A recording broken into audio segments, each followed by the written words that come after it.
ओम जयंती मंगला काली भद्रकाली कपालिनी दुर्गा क्षमा शिवा धात्री स्वाहा सदा नमस्तुते। जय तम देवी चामुंडे जय भूतार्तिहारिणी जय सर्वगते देवी कालरात्रि नमस्तुते। हे माँ भगवती नारायणी नमस्ते।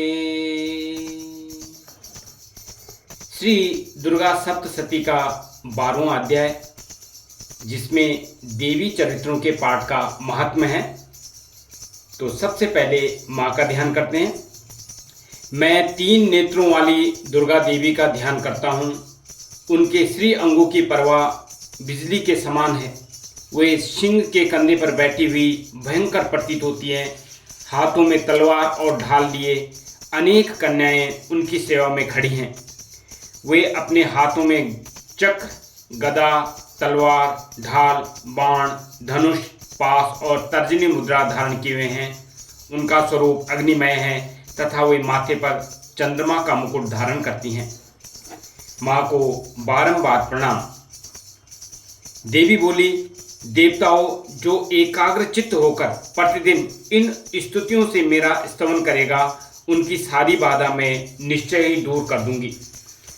जो मधुकैटभ का नाश, महिषासुर का वध तथा शुंभ निशुंभ के संहार के प्रसंग का पाठ करेंगे तथा अष्टमी, चतुर्दशी और नवमी को भी जो एकाग्रचितो भक्तिपूर्वक मेरे उत्तम महात्मा का श्रवण करेंगे, उन्हें कोई पाप छू नहीं सकेगा। उन पर पाप जनित आपत्तियां भी नहीं आएंगी। उनके घर में कभी दरिद्रता नहीं होगी तथा उनको कभी प्रेमी जनों के विछोह का कष्ट भी नहीं भोगना पड़ेगा। इतना ही नहीं, उन्हें शत्रु से, लुटेरों से, राजा से, शस्त्र से, अग्नि से तथा जल की राशि से कभी भय नहीं होगा। इसलिए सबको एकाग्रचित होकर भक्तपूर्वक मेरे इस महात्म्य को सदा पढ़ना और सुनना चाहिए। यह परम कल्याणकारक है। मेरा महात्म्य महामारी जनित समस्त उपद्रवों तथा आध्यात्मिक आदि तीनों प्रकार के उत्पातों को शांत करने वाला है। मेरे जिस मंदिर में प्रतिदिन विधि पूर्वक मेरे इस महात्म्य का पाठ किया जाता है, उस स्थान को मैं कभी नहीं छोड़ती। वहाँ सदा ही मेरा सन्निधान बना रहता है। बलिदान, पूजा, होम तथा महोत्सव के अवसरों पर मेरे इस चरित्र का पूरा पाठ और श्रवण करना चाहिए। ऐसा करने पर मनुष्य विधि को जानकर या बिना जाने भी मेरे लिए जो बलि, पूजा या होम आदि करेगा, उसे मैं बड़ी प्रसन्नता के साथ ग्रहण करूंगी।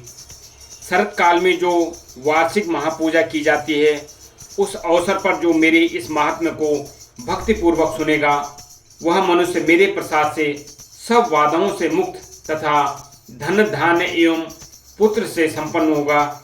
इसमें तनिक भी संदेह नहीं है।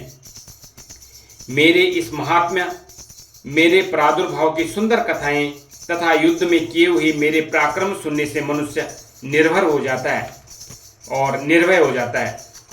मेरे महात्मा का श्रवण करने वाले पुरुषों के शत्रु नष्ट हो जाते हैं। उन्हें कल्याण की प्राप्ति होती तथा उनका कुल आनंदित रहता है।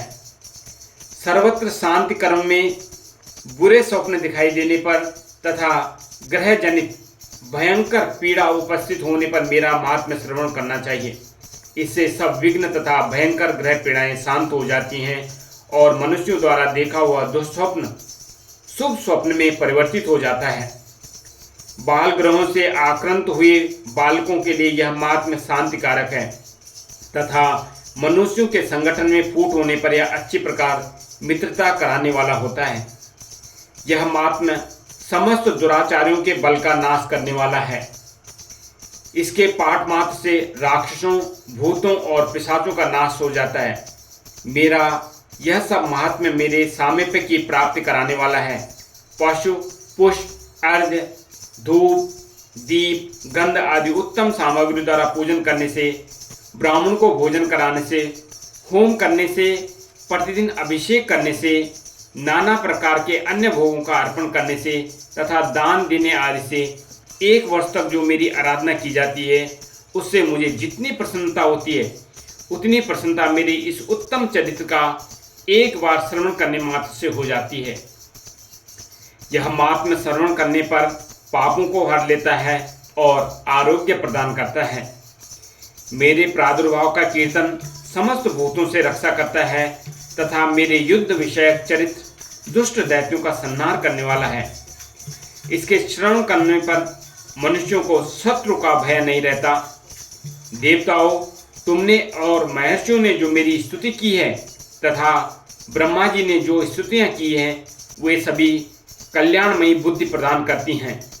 वन में, सूने मार्ग में अथवा दावानल से घिर जाने पर, निर्जन स्थान में, लुटेरों के दांव में पड़ जाने पर या शत्रुओं के पकड़े जाने पर अथवा जंगल में सिंह, व्याघ्र या जंगली हाथियों के पीछा करने पर, कुपित राजा के आदेश से वध या बंधन के स्थान में ले जाने पर अथवा महासागर में नाव पर बैठने के बाद भारी तूफान से नाव के डगमग होने पर और अत्यंत भयंकर युद्ध में शस्त्रों का प्रहार होने पर अथवा वेदना से पीड़ित होने पर, किम वहुना सभी भयानक वादाओं के उपस्थित होने पर जो मेरे इस चरित्र का स्मरण करता है वह मनुष्य संकट से मुक्त हो जाता है। मेरे प्रभाव से सिंह आदि हिंसक जंतु नष्ट हो जाते हैं तथा लुटेरे और शत्रु भी मेरे चरित्र का स्मरण करने वाले पुरुष से दूर भागते हैं। महर्षि मेधा कहते हैं, यूं कहकर प्रचंड पराक्रम वाली भगवती चंडिका सब देवताओं के देखते देखते वहीं अंतर्धान हो गई। फिर समस्त देवता भी शत्रुओं के मारे जाने से निर्भय हो पहले की भांति यज्ञ भाग का उपभोग करते हुए अपने अपने अधिकार का पालन करने लगे। संसार का विध्वंस करने वाले महाभयंकर अतुल पराक्रमी देव शत्रु शुंभ तथा महाबली निशुंभ के युद्ध में देवी द्वारा मारे जाने पर शेष दैत्य पाताल लोक में चले गए। राजन, इस प्रकार भगवती अंबिका देवी नित्य होती हुई भी पुनः पुनः प्रकट होकर जगत की रक्षा करती हैं। वे ही इस विश्व को मोहित करती हैं, वही जगत को जन्म देती हैं तथा वे ही प्रार्थना करने पर संतुष्ट हो विज्ञान एवं समृद्धि प्रदान करती हैं। राजन, महाप्रलय के समय महामारी का स्वरूप धारण करने वाली वे महाकाली ही इस समस्त ब्रह्मांड में व्याप्त हैं। वे ही समय समय पर महामारी होती और वही स्वयं अजन्मा होती हुई भी सृष्टि के रूप में प्रकट होती हैं। वे सनातनी देवी ही समय अनुसार संपूर्ण भूतों की रक्षा करती हैं। मनुष्यों के अभ्युदय के समय वे ही घर में लक्ष्मी के रूप में स्थित हो उन्नति प्रदान करती हैं और वे ही अभाव के समय दरिद्रता बनकर विनाश का कारण होती हैं। पुष्प, धूप और गंध आदि से पूजन करके उनकी स्तुति करने पर वे धन, पुत्र, धार्मिक बुद्धि तथा उत्तम गति प्रदान करती है।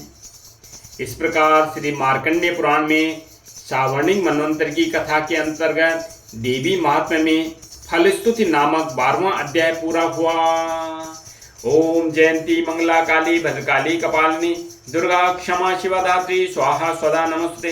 जय तम देवी चामुंडे जय भूतातिहारिणी जय सर्वगते देवी कालरात्रि नमोस्तुते। हे माँ देवी भगवती, हम सबकी रक्षा करना, हमारे ऊपर कृपा दृष्टि बनाए रखना, हमारे रोग शोक दूर करना और हमें उत्तम फल की प्राप्ति करवाना। जय माता दी, जय माता दी, जय माता दी।